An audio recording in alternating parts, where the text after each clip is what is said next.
All right, guys, welcome back to week 2 of reading A Long Walk to Water. I hope that you all love it as much as I do. It's a really, really awesome book.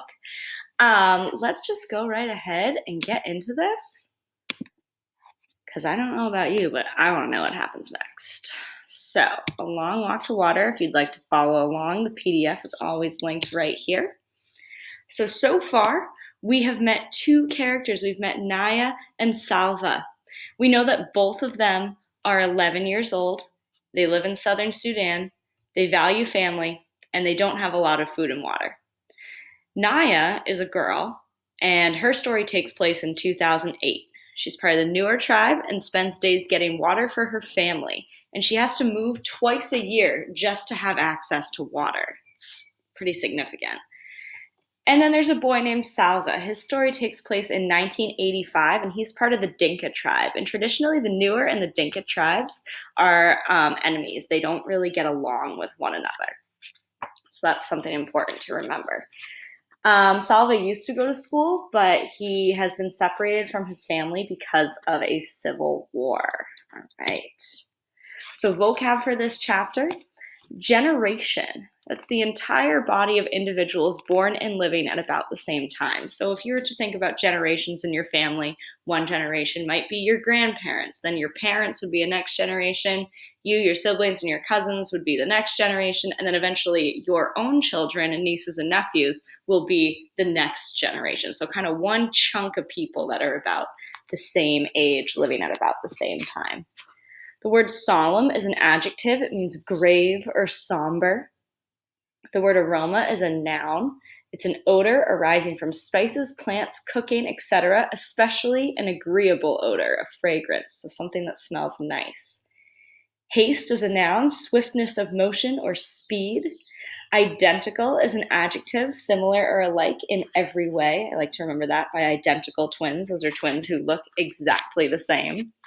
And wailing is a verb, and it means to utter a prolonged, inarticulate, mournful cry. So just kind of like a really loud cry that you can't really understand. All right, let's get into it. Southern Sudan, 2008. This is Naya. Naya's family had been coming to the lake camp for generations. Naya herself had been there every year since she was born. One thing she liked about the camp was that even though she had to dig in the clay and wait for water, she did not have to make the 2 long trips to the pond every day.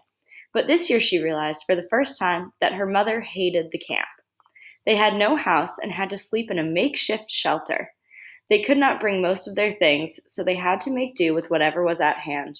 And for much of each day, they had to dig for water. But the worst was the look on her mother's face when Naya's father and older brother Depp went off to hunt. Fear.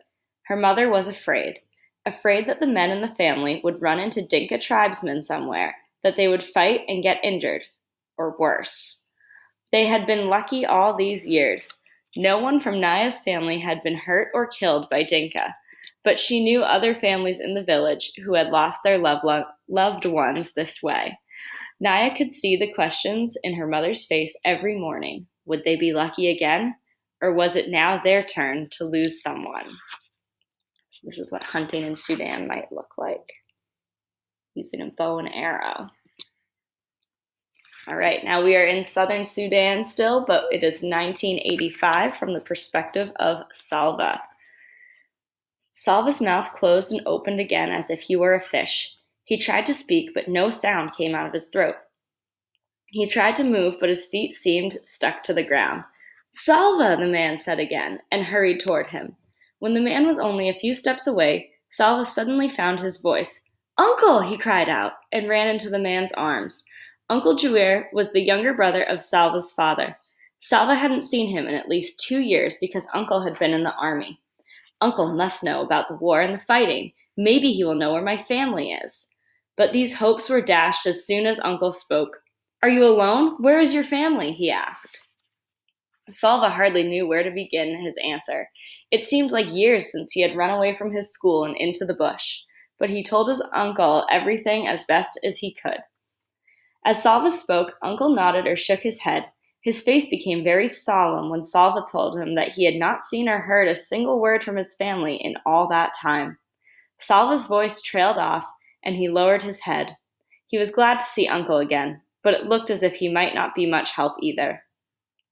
Uncle was quiet for a moment, then he patted Salva's shoulder, patted Salva's shoulder.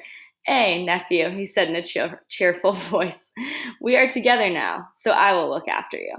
It turned out that Uncle had joined the group 3 days earlier, but since there were more than 30 people traveling together, they had not found each other until just now.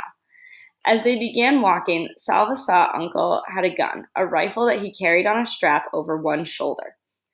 Already, Salva could tell that because of his army experience and because he had a gun, Uncle was seen by the group as a kind of leader. Yes, when I left the army, they let me keep my rifle, Uncle said. So I am going to shoot us a fine meal as soon as we come across anything worth eating. That's maybe what Salva and his uncle might look like, happy to be reunited. Uncle was true to his word. That very day, he shot a young antelope, the kind called a topi. Salva could hardly wait for it to be skinned and butchered and roasted. As the smoky meat aroma filled the air, he had to keep swallowing the saliva that flooded to his mouth. Uncle laughed as he watched Salva gobble down his first piece of meat. Salva, you have teeth. You're supposed to use them when you eat. Salva could not reply. He was too busy stuffing another chunk of the delicious charred meat into his mouth. Even though the topi was a small one, there was more than enough meat for everyone in the group. But it did not take long for Salva to regret his haste in eating. After so many weeks of near starvation, his stomach rebelled mightily. He spent most of the night vomiting. Salva was not alone. Whenever his heaving stomach woke him up, he would hurry to the edge of the camp to vomit and find others there doing the same. At one point, Salva found himself in a line of half a dozen people, all in an identical pose, bent over, holding their stomachs, waiting for the next wave of nausea. It might have been funny if he hadn't felt so miserable. The group continued to walk through the land of the Atu. Every day they saw lions, usually resting in the shade of small trees. Once in the distance they saw a lion chasing a topi.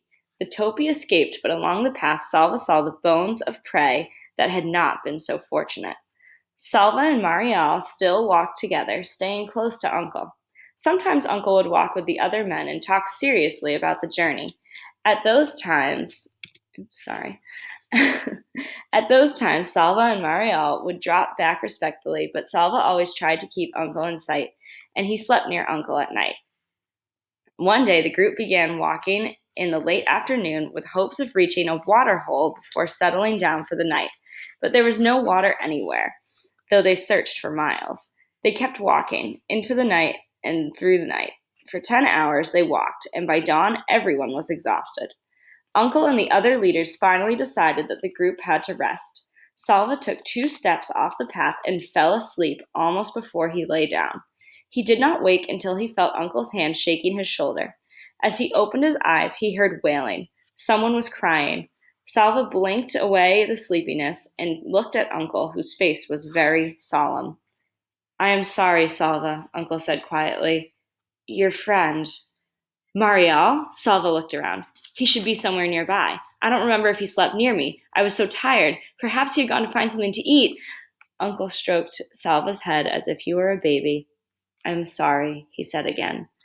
A cold fist seemed to grip Salva's heart. All right, guys. Thanks for tuning in with us. Tune in tomorrow to see what happens next in Chapter 7. Miss you guys. Have a good day.